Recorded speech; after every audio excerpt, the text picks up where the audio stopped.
Stable voice channel में आप लोगों का स्वागत है। आज की कहानी है धार्मिक कहानी। यह कहानी सनातन धर्म से संबंधित महा छठ पूजा पर्व पर आधारित है। छठ पूजा कैसे शुरू हुआ जाने इस कहानी के माध्यम से। बहुत समय पहले की बात है। गंगा नदी के किनारे एक गांव था जहां एक नाममात्र भक्त रहता था। उसका नाम था धर्मदत्त।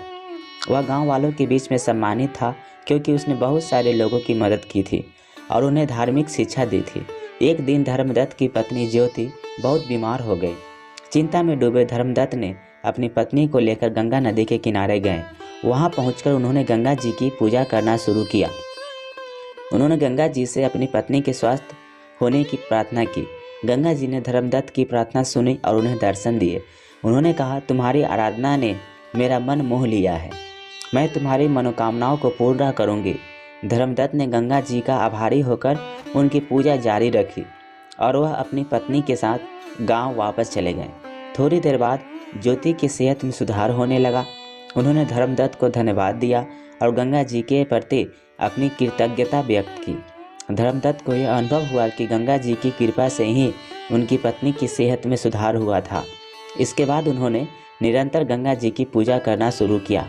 एक दिन धर्मदत्त को सपना आया कि गंगा जी उनसे बोल रही है, तुम्हें मेरा व्रत करना चाहिए। उन्होंने सपने का समझा और तत्परता से छठ पूजा का आयोजन किया। छठ पूजा के दिन धर्मदत्त ने गंगा नदी के किनारे बनाए गए घाट पर अपनी पत्नी के साथ व्रत किया। वे पूरे मन से गंगा जी की आराधना करते रहे और अपनी मनोकामनाओं की प्रार्थना करते रहे।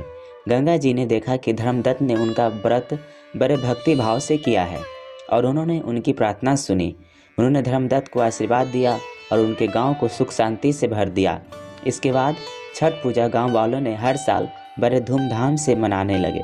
धर्मदत्त ने गांव वालों को छठ पूजा के महत्व के बारे में शिक्षा दी और सभी को इसे उत्साह से मनाने के लिए प्रेरित किया।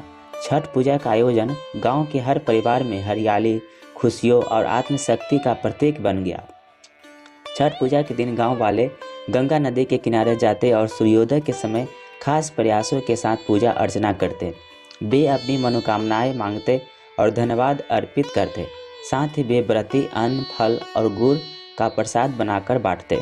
गांव की सारी सामुदायिकता एकजुट होकर छठ पूजा को धूमधाम से मनाती थी।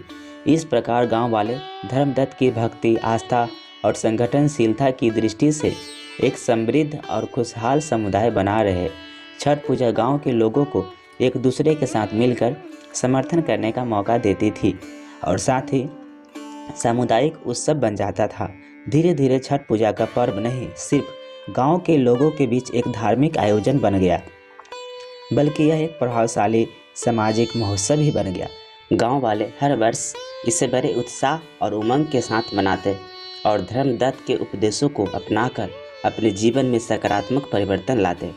इस प्रकार धर्मदत्त की नीति, विश्वास और सेवा भावना से चमकते हुए गांव वालों ने छठ पूजा को अपने समृद्ध और सामरिक जीवन को महत्वपूर्ण हिस्सा बना लिया।